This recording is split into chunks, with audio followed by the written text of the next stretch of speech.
आपण एकदम झटपट आणि सोप्या पद्धतीने सिमला मिरचीची भाजी बघणार आहोत। मी इथे मिरची स्वच्छ धुवून घेतलेली आहे आणि तिला अशी कापून घेतलेली आहे। आपल्याला त्यामध्ये मसाला भरायचा आहे।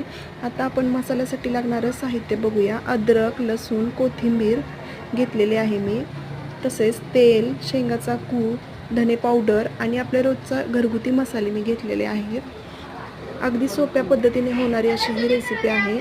आता आपण लसूण, अद्रक आणि कोथिंबीरची पेस्ट करून घेऊया।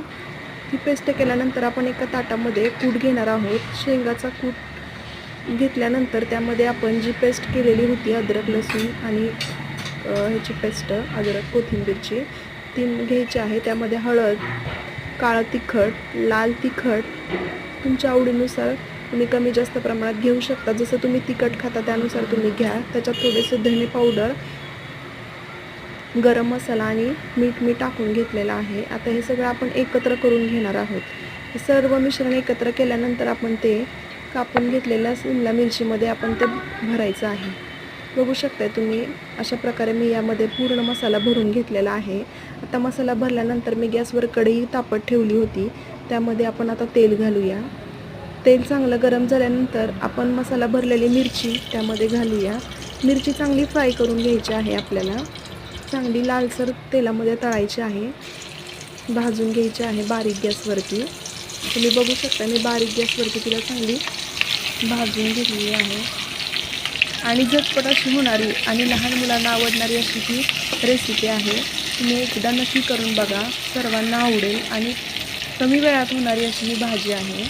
चवीलाही खूप सुंदर लागते। तुम्ही बघू शकताय मी मिरची चांगली तेलामध्ये भाजून घेतलेली आहे। एकदम बारीक गॅसवरतीच ती मिरची आपल्याला भाजून घ्यायची आहे। मिरची चांगली भाजल्यानंतर त्यामध्ये आपण थोडंसं पाणी घालणार आहोत मिरची शिजण्यासाठी। थोडासा पाण्याचा शिंतोडा देऊन आपण ते 5-10 मिनिट ती मिरची झाकून ठेवायची आहे। चांगली मिरची शिजते। आता मिरची शिजली का नाही ते आपण बघूया। 5-10 मिनिट झालेले आहेत। तुम्ही बघू शकता आपली भाजी शिजलेली आहे। मिरची शिजली का नाही ते आपण एकदा चेक करून घेऊया। बघू शकताय भाजी छान दिसत आहे आणि वासही खूप सुंदर सुटलेला आहे भाजीचा। एकदा नक्की ट्राय करून बघा, सर्वांना आवडणारी अशी ही भाजी आहे। चपाती भाकरीसोबत तुम्ही खाऊ शकता। आवडल्यास लाईक करा, शेअर करा आणि सबस्क्राईब करा।